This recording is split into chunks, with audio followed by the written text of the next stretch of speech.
method of business would persist until the formation of the National Wrestling Alliance in 1948.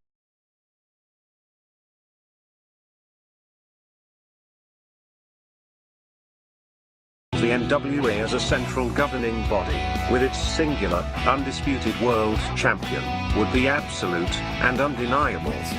This control, combined with the expansion of the interstate highway system, and the inevitable popularity and availability of regional television, would usher in an era of wrestling that was defined by what would come to be known as the territory system. The territory system would dominate wrestling for nearly 4 decades. While the borders, authority, popularity, and obedience of individual NWA territories was in a near constant state of flux, to this day the impact and influence of these territories is still felt. Each territory had its own signature promoter and star. While it is impossible to cram these characteristics into a static, concrete map, we are damn sure going to try anyway. So open up your eyes before it gets too late. Now one man, there's no way you can hit the streetlights running, don't give a damn. A simple explanation that you'll never find. Sinners never sacrifice, we never leave love alone. Is hate really worth the price? Look at what we've done. Never care for compromise, always threatening someone's life, and it feels like the end of the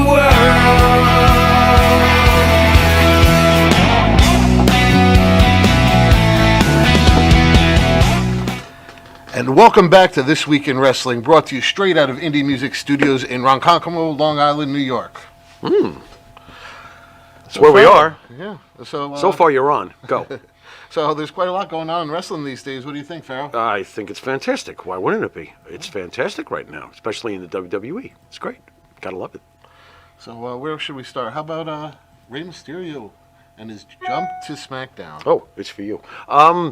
Well, you were so worried. Oh, no. What are they going to do with Rey? He's doing nothing but getting beat up. And what did I tell you? On any given day, everybody knows that Rey Mysterio can pin anybody. His damage is none. He's a legend. So, what do? They move him to the other brand. Yeah, and what does he have right now? An Intercontinental title shot. You're worried about Rey.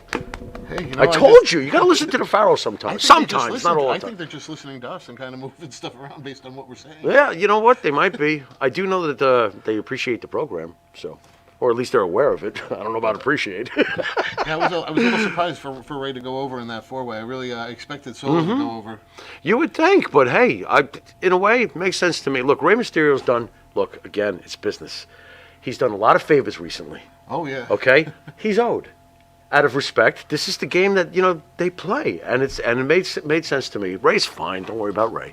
Rey's a freaking legend. Rey's going to be just fine. Do you think he's got a shot at Gunther? No. Gunther's going to beat him. But think about what a great match that's going to be. Do you realize how great that match could be? Between Gunther, totally physical, but the guy can wrestle. Yeah, it's going to be and Rey. Rey can have a match with a broom and. Yeah, but this is not a Bruin. This is Gunther. Or Walter, if you want to call him that. This is a fine wrestler. This is going to be great. I'm sure very entertaining at the very least. Do I care who wins in it? Of course I do. And I'm rooting for the bad guy. Who are you rooting for? You going to root for Rey? You seem to love Rey. I wouldn't root for Rey. I would. Guys in masks? Rey's day is in the past. I think Rey should be a special attraction. Rey's amazing with what he does. In a way, isn't he right now on SmackDown? Yeah. In a way, I don't think he'll be there forever. Probably go back to his kid, his unfinished business, because his kid's calling him out for being a sissy and running away.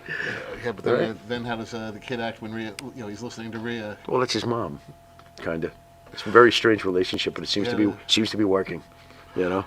So on an Addams Family level. Go ahead. So, do you think anyone's really taking Roman Reigns and Logan Paul seriously? No. Are you? No. No. But am I still interested in watching the match? Oddly enough, yes. Yeah, I think they're going to put on one hell of a show. I think they can. I think Logan Paul's excellent. I'm curious as to what would happen, though, if they actually, if he had the schedule. Obviously, there must be scheduling in some of these sparse appearances from Logan Paul. Imagine if he was just in the regular rotation. How far could he? He's getting a title shot. He hasn't even worked that much, even though he's pretty good in the ring, man. I mean, he'd be in the title picture with his as a heel. I mean, he's just one way or the other. Yeah, but has he really been a heel yet? Like with the whole recent programs he's had? No, not really, right? Well, I mean, again, I go. They back should to make the him a Garden. heel. I go back to the Garden, and when you have the entire Madison Square Garden, absolutely hate him. rooting for the Miz, right? Over Logan Paul. He was supposed to be the good guy. That's what I'm getting at here. What are they doing? Just make him the bad guy. Yeah, he's a great big. He's a hell of a specimen too, and he's wrestled pretty impressively. You gotta give him that, right? He and his brother, they're naturally gifted athletes. They really should be doing something other than just podcasts. Right, I totally agree. I would be running after a WWE consistently, regularly scheduled contract if I was Logan Paul, man. Yeah, but with his YouTube followers, he's making... I guess he is, right? How much is he making? More than he could get paid from WWE to do WrestleMania, SummerSlam, Survivor Series every year and be part of a weekly paycheck? Are you sure? Maybe. I don't know. You're gonna have to look it up. That's interesting. I wonder what are you telling me? He makes more money than Roman Reigns? I don't know. I don't know about that. I mean, I have no idea. Maybe I'm clueless. I'm clueless anyway. But hey, Jared. Yo, how much do you think Logan Paul makes on a year? Being a YouTube king or something? he does so much stuff. Say he's a millionaire, obviously, right? I'm gonna throw out obviously at least like 7 to 10 mil a year. At oh least. Wow! So he'd be making more than he would with Vince. Yeah, I mean, His with boxing Paul. matches make a lot of money. Wow, and not have to kill himself. He's pretty smart. All right, he's a pretty fart smeller. So smart fella. Yeah. So next up, L.A. Knight's returning. Yeah. Dummy. The Hidden Yeah. Gem returns. Thank God. Do you even know the magic of the former Eli Drake, who is now currently L.A. Knight? Are you aware of how good this guy is? I mean, his promo was great the other day. He had those fans turn on him in his second. This guy is a magnificent talker. Magnificent. He is top shelf. And he is also solid enough in the ring and has the look. The guy's in killer shape. I love him. I loved him when he was Eli Drake over in TNA. I think that the sky is the limit for him. It really depends on what they decide to do with him. That guy, before he got to WWE and they did this horrible thing that Mike loves with the Maximum Models, which Mike loves, because it's ridiculous. Okay, fine. It's entertaining and it's ridiculously funny, so I understand that. But when I see Eli Drake, who was World Championship material in TNA with that amazing talking, and he's a heel, come here and he's Max Dupree or whatever the fuck it was. I'm like, what are you doing to this guy? This guy, sometimes the way he talks reminds me of The Rock. He has that kind of charisma in his voice. You know, could he ever be The Rock? No, let's not get crazy. But, L.A. Knight is a hidden gem, and I really hope they book him appropriately because, he'd be great. He'd be great. I think he's great. No, I was amazed at his reaction the other day. He had he came out to such a pop. And Right. He turned him in a second. He's the ultimate prick. You know, you think The Miz is going to be in a prick? I think if they gave Eli Drake, there I go. He's mad at me. L.A. Knight, the opportunity? Whoa. He's a great bad guy. So, next one should be a quick one. Hit Row. Well, they still suck, Hit Row. Yeah. I don't like them. I'm sorry. They don't do anything for me. Top Dollar looks like $1. A silver dollar. No, I'm serious. I'm like, I look at these guys, I'm like, this just sucks. What's wrong with me? I'll tell you what's wrong with me. They're missing Swerve Strickland, I think. So, they just don't do a damn thing for me. Are they going to really ever try to push these guys? No way. This is not Uso territory or Street Profit territory. You know what I mean? These guys suck. There was a reason why Vince let them go. He was like, nope, you look like a Tootsie Roll. You're fired. No, seriously. What do you think? Blair. Blair. Right, Blair. What are they supposed to be? almost street profits. Wow. That does absolutely nothing for me, and they absolutely still suck. So the sky's I do not like the Top limit. Dollar. I the think toilet is the limit. I And think start he's flushing. he has great promo abilities. I just don't think this current package No. is right for him. No, it's not. It's not going to do a damn thing. It's not going to do it. So this one, I can't stand him, but it's surprising how the value of the Miz. You can't stand the Miz. You and everybody else can't stand the Miz. How did this guy go from the real world to being a true MVP of the WWE? The Miz is, I have to give him his props. The Miz started off as a very pimple-faced young kid. What was it, Tough Enough? How far back does this guy go? It's almost 20 years with the WWE right at this point. This guy does deserve Matt. By the way, this is a first ballot Hall of Famer. I don't give a fuck how I feel about him. Okay, so let's get that out of the way. The Miz really earned his stripes as he came up and deserves nothing but respect. He didn't go jumping around to other territories if he didn't see what he expected out of the company to give him. He just stayed patient.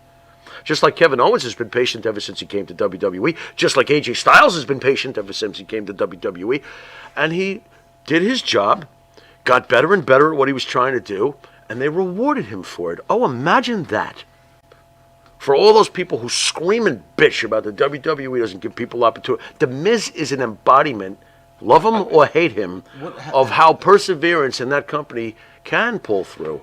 He is a major, major star. He's a brick. Even outside of the ring. He is. He has transcended. Like, for example, someone I knew for a very long time, had no clue about wrestling whatsoever, but loved to watch Miz and Mrs. Became aware of wrestling and started asking questions about people like Daniel Bryan, and things like that. Very cool. So the Miz has done quite a bit. He's going to be a first ballot Hall of Famer, whether you love him or hate him. And honestly, in the ring, he's serviceable. No crime there. Nope. No, like John Cena to me is serviceable. No crime there. Does the Miz tell a good story in the ring? Of course he does. Of course he does. And outside of the ring too. I mean, he's so hilarious. Yeah. He had me rolling on the floor the other day with the Dexter Loomis thing. Yeah, he's unbelievable. He burst his bursa sac. Really? He's truly injured. Now, I'm not sure what a bursa sac is, but I think it's some sort of thing that hangs off your elbow. And apparently his is built up with probably blood and fluid like a balloon. And he's out there working hurt. The company clearly loves the man behind the scenes. The loyalty is appreciated and returned. And for those of you who have a problem with The Miz, hey, I get it. You don't like the character, but you better respect the perseverance. The Miz embodies that. So he'll see you in the Hall of Fame, because he's, say it, awesome. Say it. Awesome. There you go. By the way, you did very well with the demolition thing. Nice job. Yeah, thank you. We had Bruce from ESO doing vocals for us. It was last week. It was good. You broke that plane. You broke the glass ceiling. You sang live on the air. So all right. Last thing I had for tonight on This Week in Wrestling was Elias's return. We talked about him, and he's returned to a mid-level title picture. Well, the beard is mid-level. It's not fully grown out yet. Did you see that? He doesn't have his beard fully grown out. It's like they brought back the freshly shaved Bray Wyatt. Wow, he's got a beard too, doesn't he? Another guy with a beard. I'm getting all these beards confused now. Maybe they should bring in a bearded lady as a specialty match. Who would she wrestle? Damian Priest versus the bearded lady? That would be pretty good. There you go. But, I don't know. Well, what do you think with the short beard? We were just talking how he's never had that opportunity at a title, and now he comes back and immediately he's in that Well, where did you expect him to be? Because I said it years ago to Mike, and I've remained consistent about it. Great look, good talker, good performer, has a nice hit factor with the fans. They like him. Problem is that he's never been booked. Listen, if you're going to put a guitar in someone's hand and they're over, if you don't book them at the very least like the Honky Tonk Man, where you let Elias win by the way, how many titles has Elias won? No. Okay, this is my point. You give him the Intercontinental title years back and have him run with it. It's okay if that reminds us of the Honky Tonk Man. It's okay. Let him do it. So is Elias. So let him do his thing with the guitar and everything he does. Don't change a damn thing, but give him a belt. and let him have a respectful reign. And then we don't go Elias return to a mid-level feel. Do you understand what I'm getting at? It is so simple. And I really do hope, with him back eventually, there's a lot of talent in this company right now, so you may have to wait.